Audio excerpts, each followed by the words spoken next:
नमस्कार मित्रों। कहने की आवश्यकता नहीं है कि आज 6 दिसंबर 1956 को हमारे देश के संविधान निर्माता, देश के कानून मंत्री डॉक्टर भीमराव रामजी अंबेडकर इस दुनिया से निर्वाण प्राप्त कर गए थे। लेकिन सबसे महत्वपूर्ण बात यह है इस वीडियो को बनाने में कि मानवाधिकार के आईने में क्या स्वयं संविधान निर्माता डॉक्टर अंबेडकर को अपने मानवाधिकार हनन के मनोविज्ञान से होकर पूरे जीवन गुजरना पड़ा।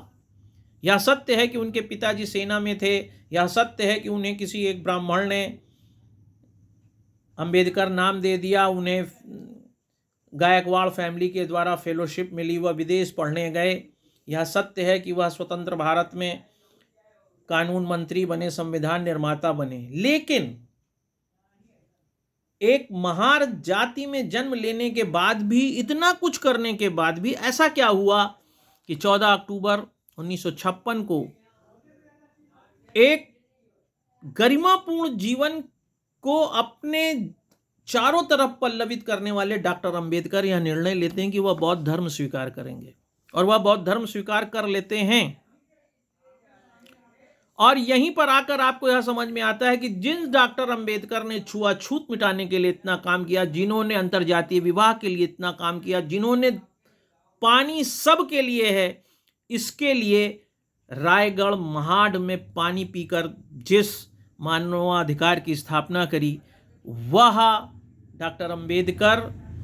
वास्तविकता में यह हमेशा महसूस करते रहे कि उन्होंने जितना कुछ सामाजिक रूप से हासिल किया है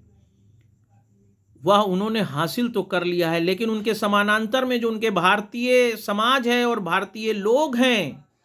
वह उन्हें उस सम्मान को नहीं दे रहे हैं, वह उन्हें उनके बराबर नहीं समझ रहे हैं।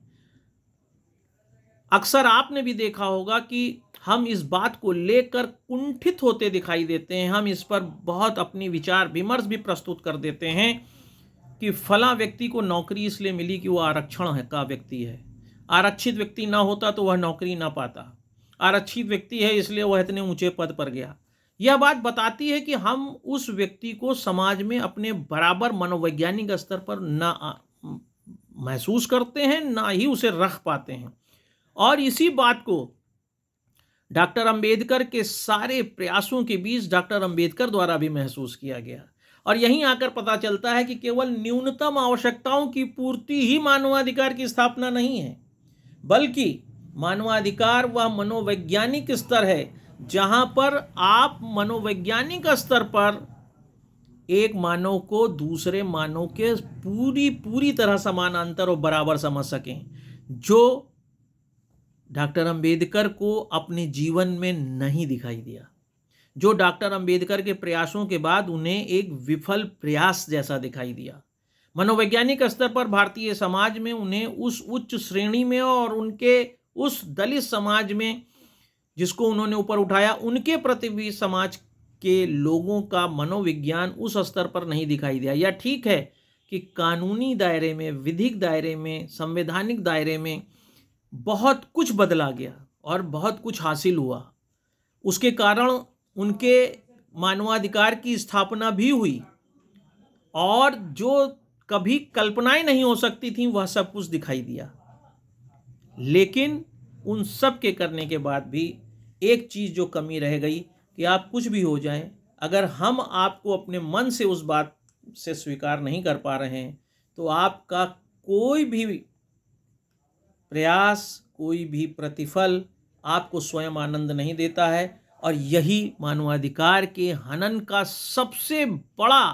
कांटा डॉक्टर अंबेडकर ने महसूस किया, और जिसका परिणाम था कि 14 अक्टूबर 1956 को उन्होंने बौद्ध धर्म स्वीकार किया। बौद्ध धर्म स्वीकार करना ही इस बात को इंगित करता है कि वह मानते थे कि उनके जन्म से लेकर बौद्ध धर्म स्वीकार करने तक की यात्रा में उन्होंने जो कुछ भी किया है, लेकिन भारतीय समाज ने उसको उस तरीके से स्वीकार नहीं किया जैसे किसी सवर्ण द्वारा अर्जित किए गए किसी प्रयास के प्रतिफल को स्वीकार करता है। और यह उनके मन का असंतोष यह बताता है कि मानवाधिकार मनोवैज्ञानिक स्तर पर सबसे ज़्यादा ज़रूरी है, वैचारिक स्तर पर सबसे ज़्यादा ज़रूरी है। अगर विचार में गरिमा नहीं आई है, लोगों के गरिमा देने की बात नहीं आई है, तो मानवाधिकार हनन हो रहा है। आज भी अगर हम आरक्षण के द्वारा लोगों को नौकरी दे रहे हैं, लेकिन अगर समाज द्वारा उस नौकरी पाने वाले व्यक्ति के प्रति समानता के बोध का मौलिक अधिकार प्रसारित नहीं हो रहा है, केवल विधि के दबाव में इसको किया जा रहा है, तो जो आरक्षित व्यक्ति है वह हमेशा अलग थलग सा अपने को महसूस करेगा। और यह वैचारिक स्तर पर उसका अलग थलग महसूस करना एक सामाजिक विघटन का ही कारण नहीं है, बल्कि उसके मानवाधिकार हनन का है कारण है। जो आज 6 दिसंबर को जो महानिर्वाण दिवस है डॉक्टर अंबेडकर का, उस दिन उनके जीवन के सापेक्ष महसूस करने की ज़रूरत है, क्योंकि उन्होंने इस मनोविज्ञान को भारतीय समाज के न सिर्फ महसूस किया, बल्कि इसके अपमान के कारण उन्होंने अंत में यह निर्णय लिया कि हिंदू समाज के साथ उन्हें मिलकर चलने के बजाय हिंदू धर्म से ही निकले हुए बौद्ध धर्म में निरपेक्षता के साथ जाना चाहिए, क्योंकि कम से कम वहाँ पर उनके अंदर यह मनोवैज्ञानिक भावना नहीं रहेगी कि हिंदू धर्म के साथ जुड़े रहते हुए कभी हिंदू धर्म में उनको उस समानता के स्तर पर वैचारिक रूप से अपनाया नहीं गया। और इसी को अगर हम समझ पाए तो वास्तव में डॉक्टर अंबेडकर और मानवाधिकार के एक ऐसे महत्वपूर्ण तथ्य को हम समझ पाएंगे जिसको आज समझने की आवश्यकता है। क्योंकि मानवाधिकार केवल रोटी बांटना नहीं है, घर देना नहीं है, लोगों के द्वारा यह स्वीकारोक्ति है कि सभी में समानता का बोध हो। नमस्कार।